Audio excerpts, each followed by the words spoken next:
Bonjour Stéphane Rafali. Bonjour. Merci d'être avec nous ce matin. Vous êtes socialiste et vous ne verrez pas de grand stade de rugby sur l'ancien hippodrome de Ris-Orangis. Vous nous le confirmez ce matin, c'est définitif. Écoutez, la décision a été confirmée par Bernard Laporte et ses équipes juste le nouveau après président, le nouveau président de la Fédération de rugby. française de rugby, effectivement, dès son élection tout début décembre. Est-ce que vous lui avez parlé depuis début Eh bien décembre? non, nous avons écrit avec le président du département et le président de Grand Paris Sud une lettre à Bernard Laporte, d'abord pour le féliciter de son élection, puis pour lui demander audience pour avoir une discussion sur la question du grand stade qui a été un des thèmes de sa campagne. Et jusqu'à présent, c'est une fin de non-recevoir que nous avons eue, nous, les élus de ce territoire francilien. Est-ce que vous comprenez pourquoi il a pris cette décision? Écoutez, c'est incompréhensible.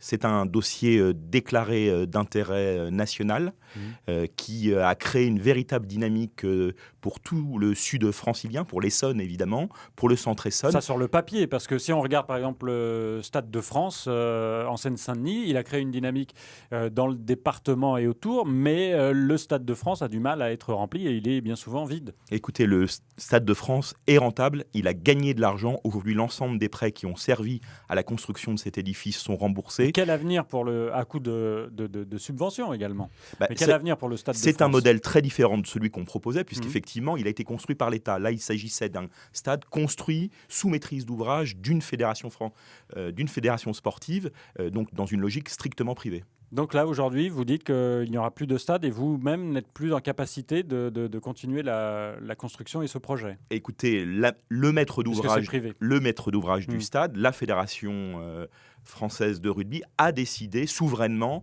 d'arrêter la construction de cet édifice. On le regrette. Donc vous êtes en colère et vous allez faire quoi? Déposer un recours? Je suis déterminé à faire reconnaître le préjudice, le dommage pour l'ensemble des habitants du sud du francilicien. Mais quel est le préjudice? Le préjudice, il est considérable, puisque nous aurions pu, grâce à cet édifice, à cet étendard... Vous auriez pu, mais... Oui, mais vous avez dépensé combien? C'est la notion de perte de chance. Vous avez dépensé combien? On n'a pas encore chiffré tout à fait vous ne savez pas combien vous avez dépensé? Ce dommage. Il faut consolider l'ensemble des études, l'ensemble de l'argent public investi. Mais vous, à Ris-Orangis, vous avez dépensé combien? À Ris-Orangis, on a dépensé très peu, quelques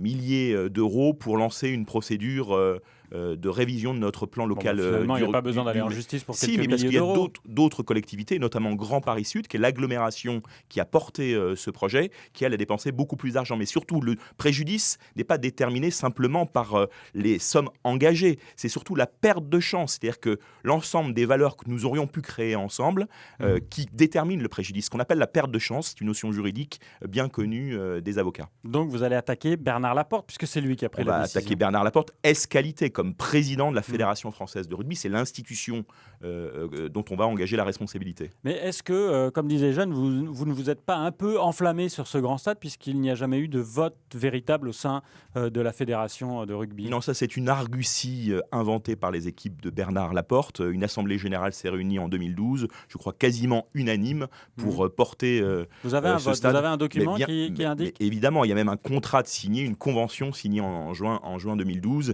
qui marque la volonté certaine, un engagement avec une valeur juridique de la fédération elle-même. Vous aviez mis en avant, et vous mettez en avant souvent l'argument du RERD qui allait être développé et qu'il fallait développer pour faire venir les touristes et également les fans de sport dans cette partie de l'Essonne. Est-ce que vous reconnaissez aujourd'hui que de toute façon le RERD sera modernisé et qu'il y a un plan de prévu de longue date? Oui, tout à fait. C'est sans doute ça n'a rien à voir finalement avec votre le stade argument. a permis d'accélérer ce processus, puisque le contrat d'intérêt national signé par le Premier ministre en juin dernier a permis un accord entre l'État et la région, le syndicat des transports d'Île-de-France. Déjà, depuis le Grenelle de l'environnement, il y avait cette Oui, mais ça a permis d'accélérer le processus. processus. Effectivement, les 400 rames nécessaires à la modernisation du RER seront achetées, et c'est tant mieux. Est-ce que vous ne trouvez pas cela un peu triste qu'on s'intéresse à des transports en commun pour un événement sportif, en tout cas dans la partie développement, et pas pour le quotidien des milliers d'usagers? Vous avez raison, on peut le regretter. Force est de constater qu'il y a eu un processus d'accélération, puisque nous avions ce projet de stade en Centre-Essonne.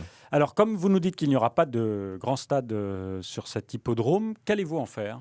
Écoutez, ces terrains ont une valeur intrinsèque certaine. Ils sont en lisière d'autoroute A6 de la Francilienne, à proximité d'une gare RER. Ils ont une très grande valeur. C'est un joyau qui appartient aujourd'hui à notre territoire. Ne dites pas que vous allez faire un centre commercial. Non, non, surtout pas. Surtout pas. Ce qu'on souhaiterait, c'est vous rappeler des propositions de M. Attali. C'était un rapport qu'il avait remis au président de la République à l'époque. Il parlait d'écopolis, c'est-à-dire que c'était une notion de construction en fait de la ville, mais avec des valeurs de durabilité très proches des questions et des concepts d'écologie urbaine. Et bien c'est ça qu'on souhaiterait faire. Un écoquartier un écoquartier, mais à très grande échelle.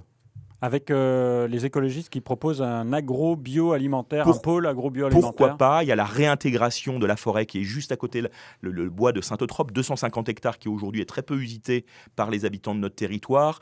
Il y a un puits de géothermie juste à côté, 100% énergie renouvelable. Mais qui ça nous va permettrait... vous rapporter beaucoup plus qu'un grand stade de rugby, tout ça? Non, je ne crois pas, parce que les logements, l'étendard que représentait le stade est vraiment un vecteur d'accélération très puissant, permettant des logiques urbaines comme celle que je vous propose. Eh bien, on attend donc votre recours et l'estimation de ce préjudice. Stéphane Rafali, maire socialiste de Ris-Orangis. Merci d'être venu sur France Bleu ce matin. Je vous souhaite une bonne journée. Bon courage. Bonne journée à vous.